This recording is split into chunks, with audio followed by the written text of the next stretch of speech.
सनातन धर्म के साथ साथ बौद्ध तीर्थ स्थलों का भी पुनरुद्धार और सुंदरीकरण के कार्यक्रम को हम पूरी प्रतिबद्धता के साथ कर रहे हैं।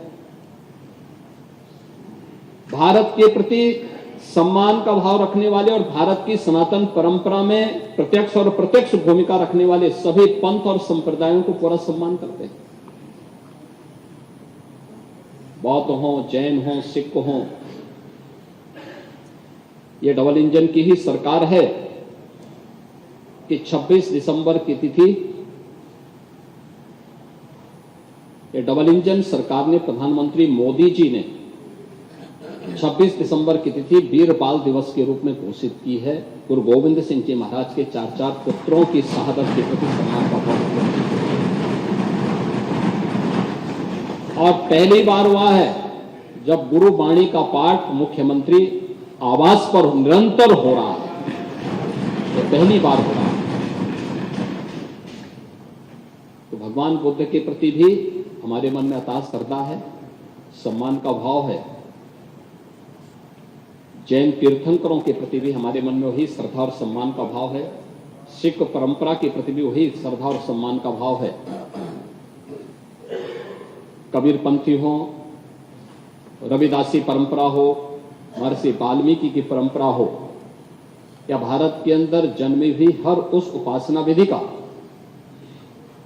जिससे सनातन धर्म को मजबूती प्रदान होती हो और भारत एक भारत श्रेष्ठ भारत के रूप में आगे बढ़ता है, उन सब के प्रति हमारे मन में सम्मान का भाव है। लेकिन महाकुंभ के बारे में जो बातें आप लोगों ने कही, आपने कहा कि एक जाति विशेष को वहां जाने से रोका गया, किसी जाति को रोका नहीं गया था। हम लोगों ने तो कहा था जो सद्भावना से जाएगा वो सम्मान से कुंभ में जाए, लेकिन जो सद्भावना से नहीं दुर्भावना से जाएगा तो उसकी दुर्गति भी होगी जरूर, अगर उसने कुंभ में अव्यवस्था पैदा करने का प्रयास किया। हाँ, हमने आपकी तरह आस्था के साथ खिलवाड़ नहीं किया, समाजवादी पार्टी की तरह आस्था के साथ खिलवाड़ नहीं किया। आपके समय में मुख्यमंत्री को फुर्सत नहीं थी कि उस आयोजन को देख सकें, उसकी समीक्षा कर सकें, और इसलिए उन्होंने एक नॉन सनातनी को कुंभ का प्रभारी बनाया था। लेकिन यहां पर मैं स्वयं इसकी समीक्षा कर रहा था, लगातार कर रहा था और लगातार कर रहा था।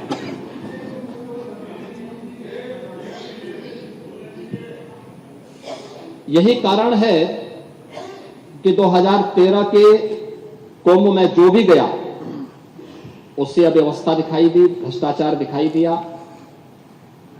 प्रदूषण देखने को मिला। गंगा यमुना की मां सरस्वती की त्रिवेणी में स्नान करने लायक जल नहीं था, और मॉरिशस के प्रधानमंत्री उसके उदाहरण हैं जिन्होंने स्नान करने से ही इनकार कर दिया।